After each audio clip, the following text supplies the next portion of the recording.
I'm back. I stopped because I realized that I need to make some adjustments, and so you will probably need to make some adjustments. And so what I want us to look at, when I looked at my drawing here, I noticed that these lines this is pretty close here, but it's not going to be the same here in my drawing. This line is way over here, so this space is too big. When I look here, it's very close. Okay, so that's why we have an eraser. So you may need to make some adjustments, and that is why we make some light lines. I cannot fix it any other way. I'm not going to throw my paper away. I'm just going to go ahead and erase the lines out. Because when I put the drawing together with all 4 quadrants, it needs to fit together like a puzzle.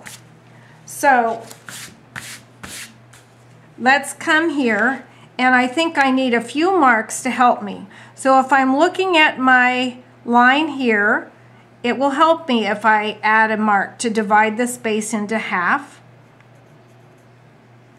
And the same for going the other direction. So this is about half and this is about half. Okay?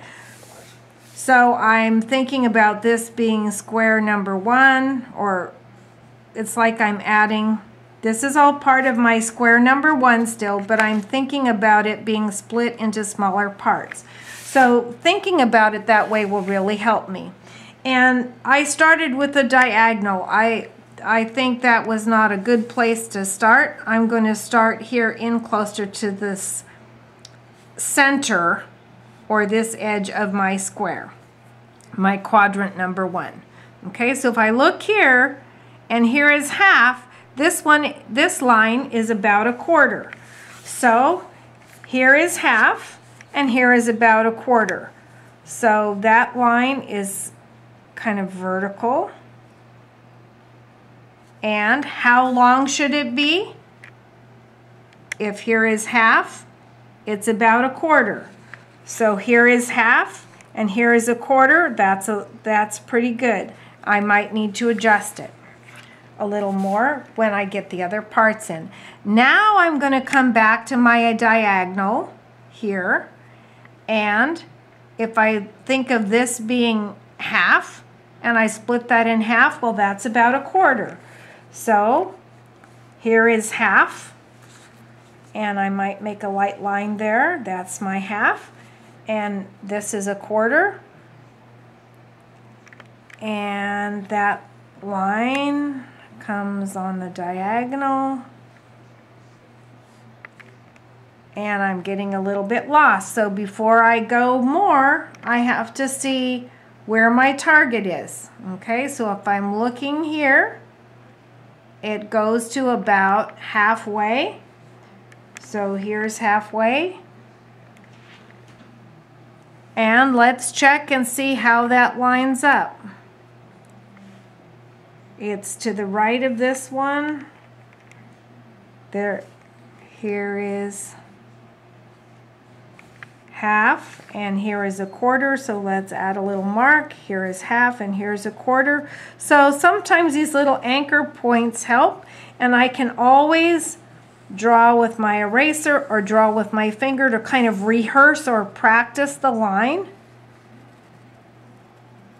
and the curve so I have a target. Okay, now I'm going to come back to this larger diagonal. It is not right at the corner. It's a little bit, it's not right at the corner. It's a little bit below the corner.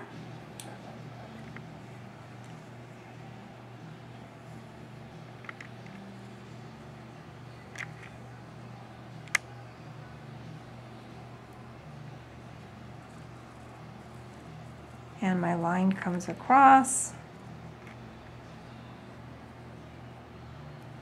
Okay, all right, so now I'm going to come back and I'm going to make these lines that kind of go to the edge of that quadrant, number 1, number 2,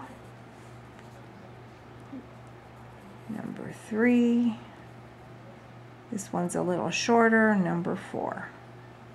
Okay, all right. Now I'm going to look at my 2 shapes here. I'm going to start with the top one first, but again, here's halfway. So where is my half? Here is my quadrant. Halfway is right about here.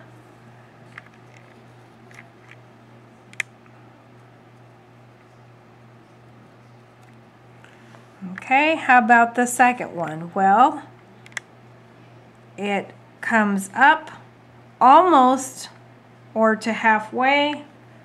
So I'll kind of make a little target. It's going to come here like a dot to dot. There's my target, and it's the top line or outside line starts right at the edge of my box. It comes up, turns in, goes across.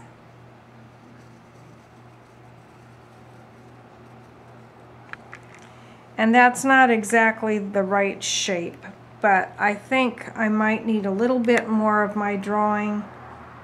It looks like this space is too big. So that tells me that this is a good time to adjust the angle.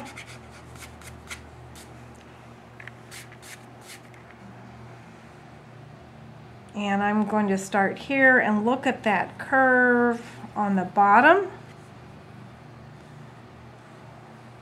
This is okay, but the angle is a little bit more narrow. Okay, might need to adjust that a little bit more. All right, so that quadrant is done except for my little details here. So let's get those kind of in here, and we've got a few at the top here.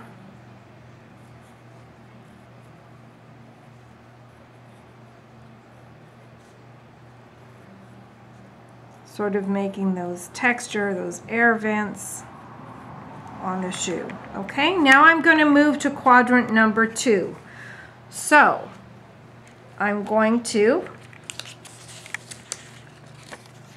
put my paper on quadrant number 2. So now I'm looking at the next part of the shoe. And I want to check and be sure that I'm at my half and my half. Okay, so this is going to take a little while, might take a little while to adjust. All right, that looks pretty good. We want our viewfinder to be not cattywampus. Okay, so now I'm going to do the same thing that I did on the other side, and that is first I'm going to divide my quadrant number 2 into half, and I might need to make some additional marks at the quarter that will help me kind of anchor or get the other parts in the right position. Okay, I'm going to start here with this line right here. We'll start with the big shape.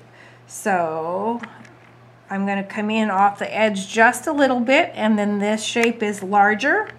So I need this line as a lead-in, and I want to notice that this is very close to the edge. So when I start this large shape, here I have to be close to the edge. So here's my lead-in line. And it goes up pretty tall. If I take the half and divide it in half, it's a little bit taller than that. So here's my half, and here's my half. So let's come up a little bit. And it is not straight across. It goes almost all the way across. Here's half, here's another quarter, and it's going to come down a little bit below half.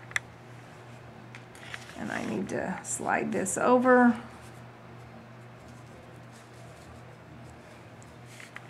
And here's my half. And here's my half. Okay.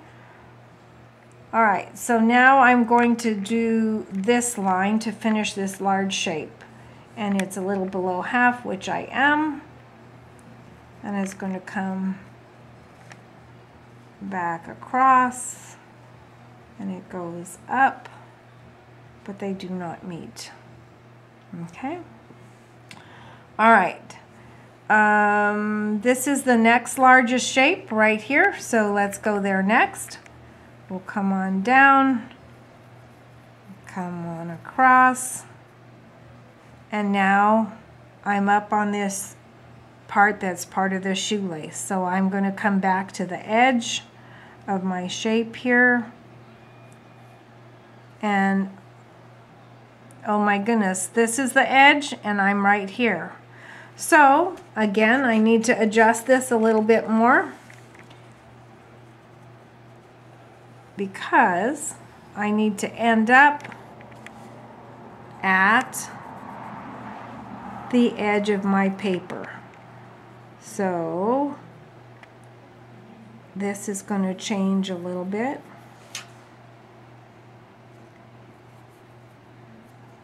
And this is the top edge.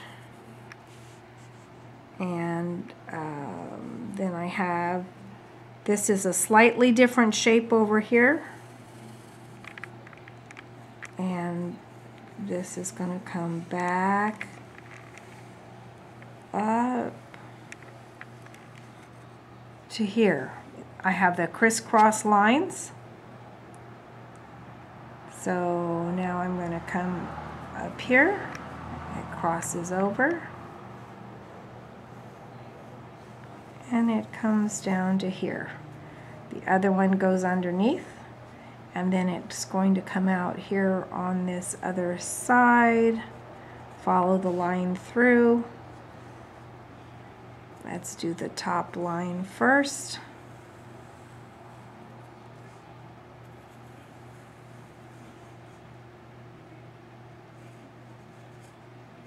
Okay, and then I have some details here. Up here at the top I have my little vents, and I have some vents in here.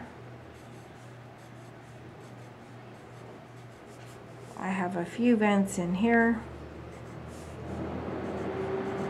Okay, and there's quadrant number 2. All right, so now I'm going to come down to quadrant number 3. So I'm coming down, I'm keeping my half, and I'm going to move my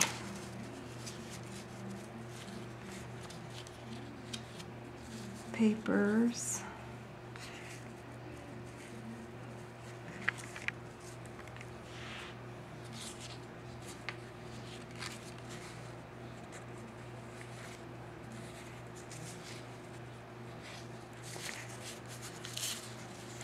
Back a little bit so I can see that.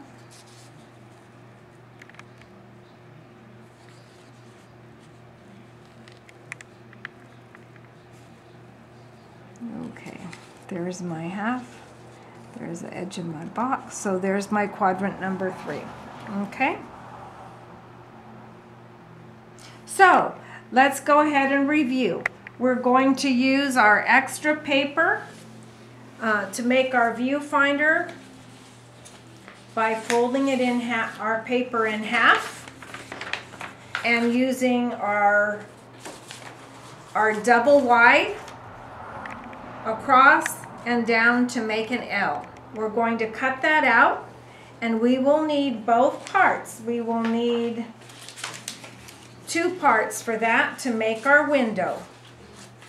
We're going to use the window to choose a part of our drawing that is interesting. We need large shapes, medium shapes, and small shapes.